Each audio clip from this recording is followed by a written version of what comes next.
it really just doesn't matter how much work you do on yourself, how many spiritual practices you have, how much personal development, how much therapy, how many journal prompts you do, guided meditations. If you don't know how to apply it when you're in the real world, when you're around other people, right? And so that's something that I've kind of been experiencing and getting to observe within myself and my own experience, is being here in France and solo traveling Europe with Arlo. And having a lot of time to like do the inner work, right? And really getting to know myself, having like, it's been feeling a bit like a spiritual awakening. Like, we have big and small ones, notable ones, and ones that we don't even realize are happening. My first one really happened when I was in college a while ago, like almost 10 years ago when it happened. And this one, I definitely created the environment for it to happen, you know, solo traveling.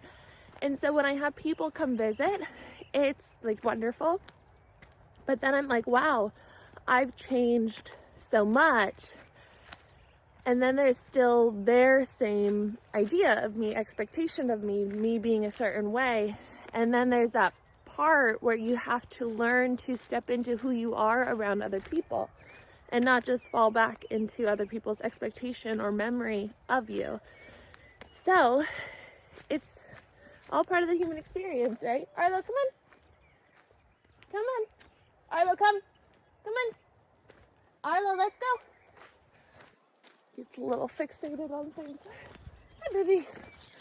Yeah, and so, like, my mom is here and some of our other family friends, and it's been so nice and so cozy doing puzzles and, you know, just playing cards together and going to see different things in this little village here in France. And yeah, at the same time, it's like, that's also relaxing. Yeah, I'm also kind of stressed. And I'm like, okay, why am I feeling like this?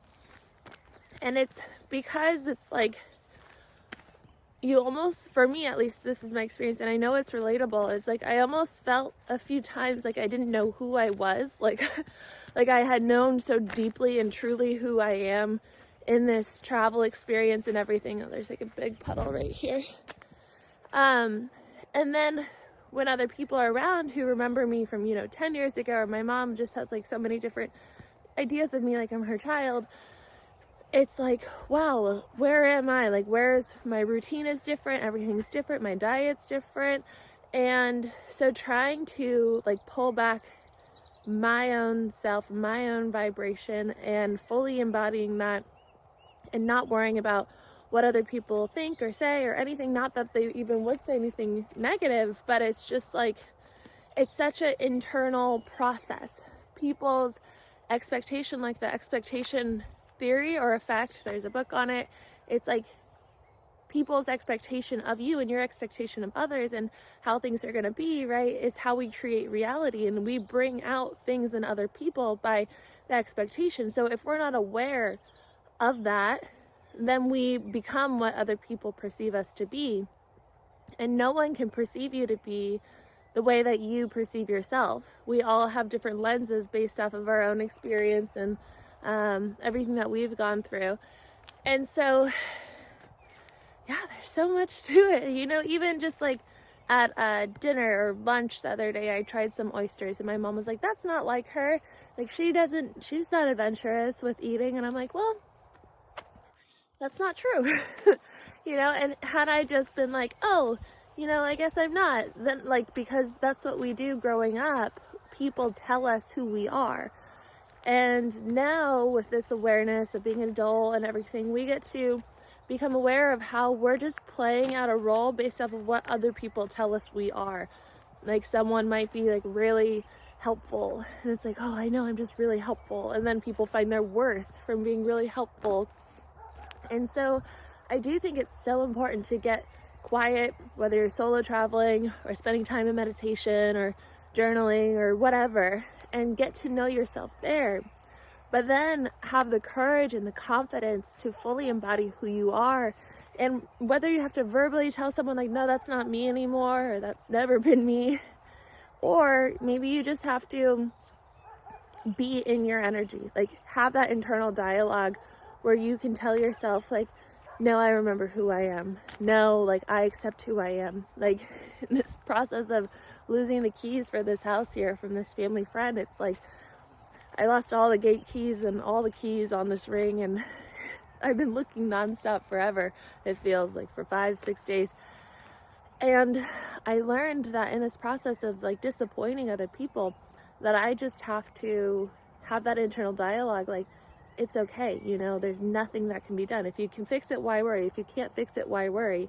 Right? That quote.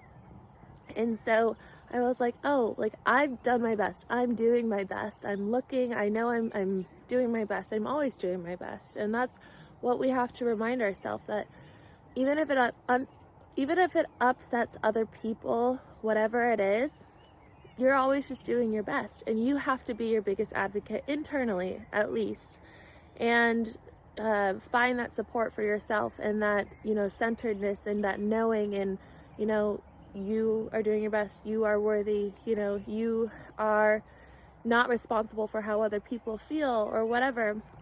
Not to say that they're upset about the keys, they've been very kind about it, but my expectation would be like that they're annoyed and all this stuff, and so then that people pleaser comes out.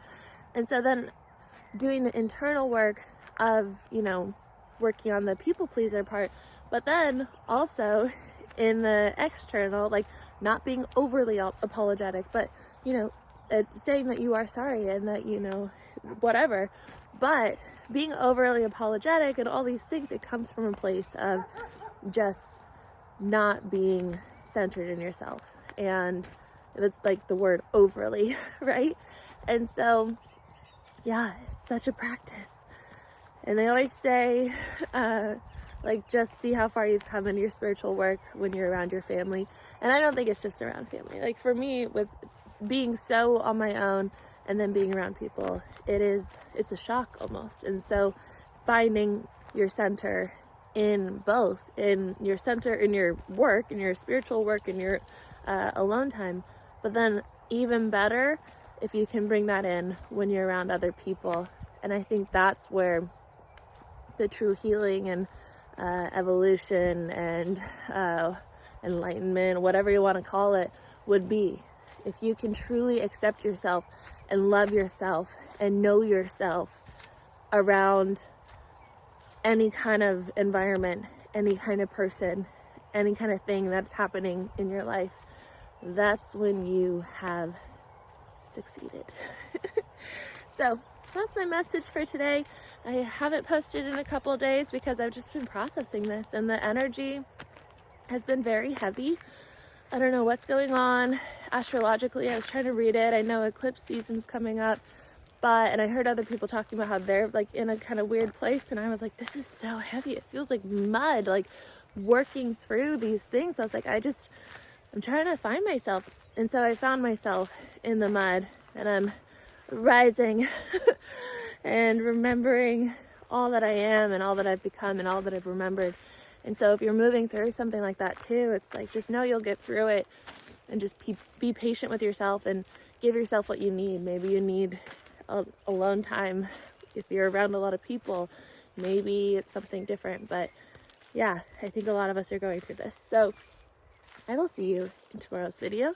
Thank you for being here. Thank you for supporting this channel. Thanks for giving us a thumbs up, subscribing if you're new here, leaving a comment if you'd like to do so, and I will see you in tomorrow's video. Say bye, Arlo. Bye. Bye.